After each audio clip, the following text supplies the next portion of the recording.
नमस्ते. आज पाहूया simple past tense versus perfect present tense. म्हणजे ह्या दोन्हीतला डिफरन्स काय आहे किंवा याचा यूज केव्हा करावा. कारण दोन्हीचा अर्थ थोडासा सारखा होतो. स्ट्रक्चरमध्ये जरी डिफरन्स असेल तरी अर्थ थोडासा सारखा होतो. मग याच्यामध्ये नेमका डिफरन्स काय आहे आणि ह्याचा यूज केव्हा करायचा हे आपल्याला बघायचं आहे. सिंपल पास्ट टेन्स आणि परफेक्ट प्रेझेंट टेन्स. स्ट्रक्चर बघूया सुरुवातीला दोन्हीचा. S plus V two, subject plus V to. आता मी याला डिटेल लिहिलेलं नाही कारण आपण ऑलरेडी त्याचा अभ्यास केलेला आहे.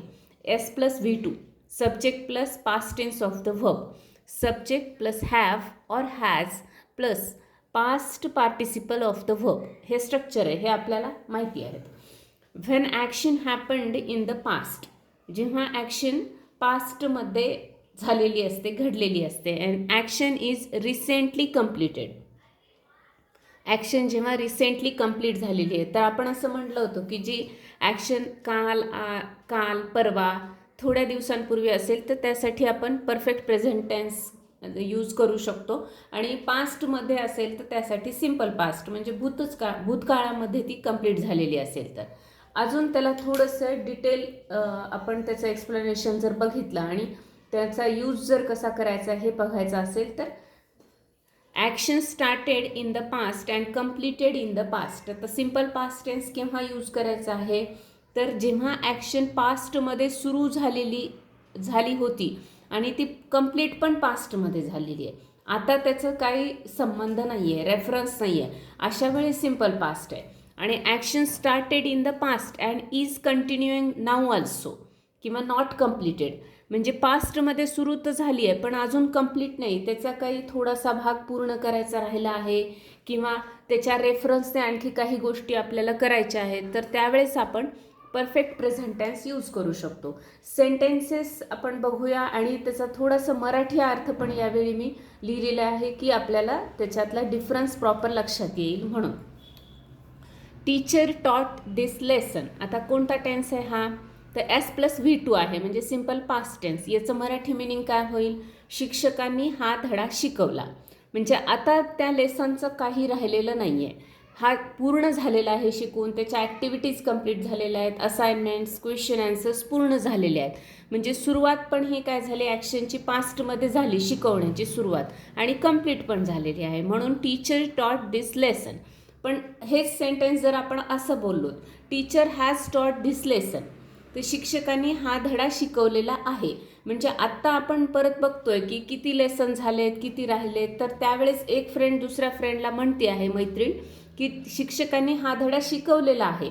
मग त्याचे काही असाइनमेंट राहिले असेल, एखादी ॲक्टिव्हिटी करायची राहिली आहे, पण हा शिकवलेला आहे. म्हणजे ॲक्शन पास्टमध्ये कंप्लीट तर झाली आहे पण आणखी काही गोष्टी त्याच्या राहिलेल्या आहेत किंवा त्या रेफरन्सने आपण बोलत आहोत. त्यावेळेस आपल्याला एस प्लस हॅव और हॅज प्लस व्ही थ्री म्हणजे परफेक्ट प्रेझेंट टेन्स यूज करता येतो.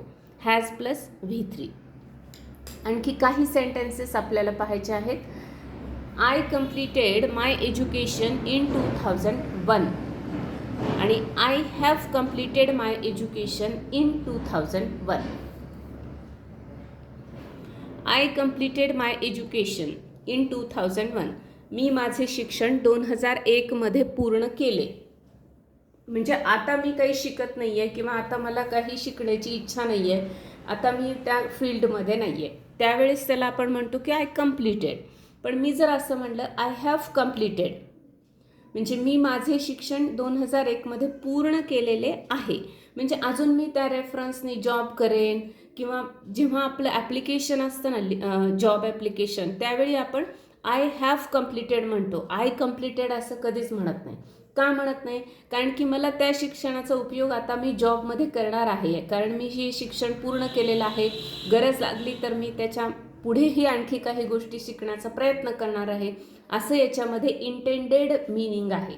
इंटेंडेड मिनिंग म्हणजे त्याचं इंटेन्शन, मागचा त्याचा हेतू हा आहे की मी माझे शिक्षण 2001मध्ये पूर्ण केलेले आहे. म्हणजे मला यानंतर या शिक्षणाचा उपयोग करायचा आहे किंवा मी पुढे शिकेन सुद्धा, असं याचा अर्थ असतो. आणि मी जेव्हा पूर्ण केले तर मला आता त्याची काही गरज नाही किंवा मी आता इथून पुढे काही शिकणार नाही, माझं सगळंच एज्युकेशन पूर्ण झालं आहे, असा त्याचा अर्थ होतो. आणखी काही सेंटेन्सेस बघूया. Sita read that book. रीडचा V2 V3चं स्पेलिंग तेच राहतं, फक्त त्याचं प्रोनाऊन्सिएशन बदलतं.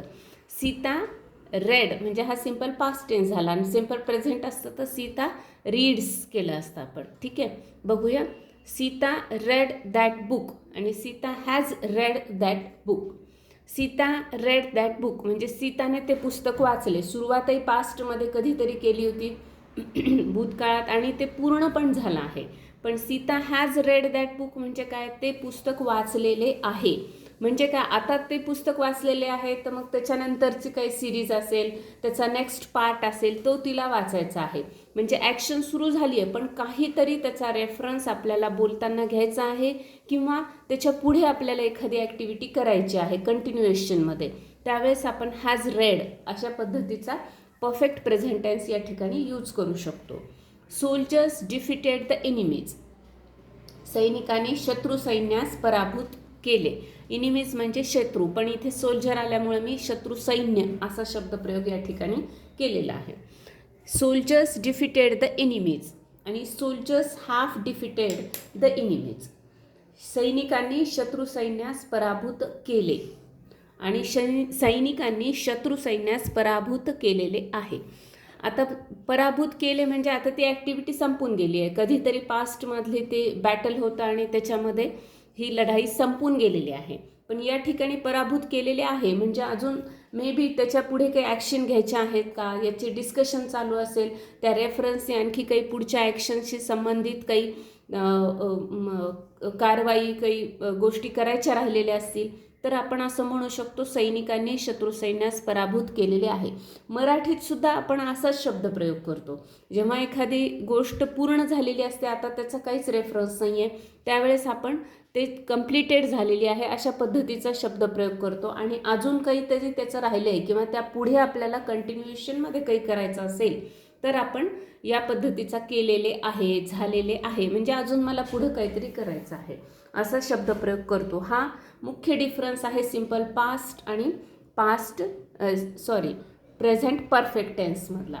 तर आपल्याला जेव्हा स्पोकनचा यूज करायचा असतो किंवा स्पोकन इंग्लिशमध्ये आपल्याला याचा जास्त फायदा होतो की जेव्हा ॲक्शन आपल्याला कम्प्लिटेड आहे तेव्हा सिम्पल पास्ट करायचं आहे आणि जेव्हा आपल्याला पुढे रेफरन्स घ्यायचा आहे त्याचा त्यावेळेस आपण परफेक्ट प्रेझेंट टेन्सचा उपयोग करायचा आहे. स्पोकन सिरीजमध्ये यावर आपण परत जास्त डिस्कशन करणार आहोत. ओके, आजची प्रोव्हर्ब आहे practice what you preach. Practice what you preach याचा मराठी अर्थ असा होतो बोलावे तसे चालावे. ज्या पद्धतीने आपण बोलतो, जसे आपले प्रिन्सिपल्स आहेत, तत्व आहेत, त्याच पद्धतीने आपली कृती पण असली पाहिजे. चालावे या अर्थाने आपली कृती पण तशीच असली पाहिजे.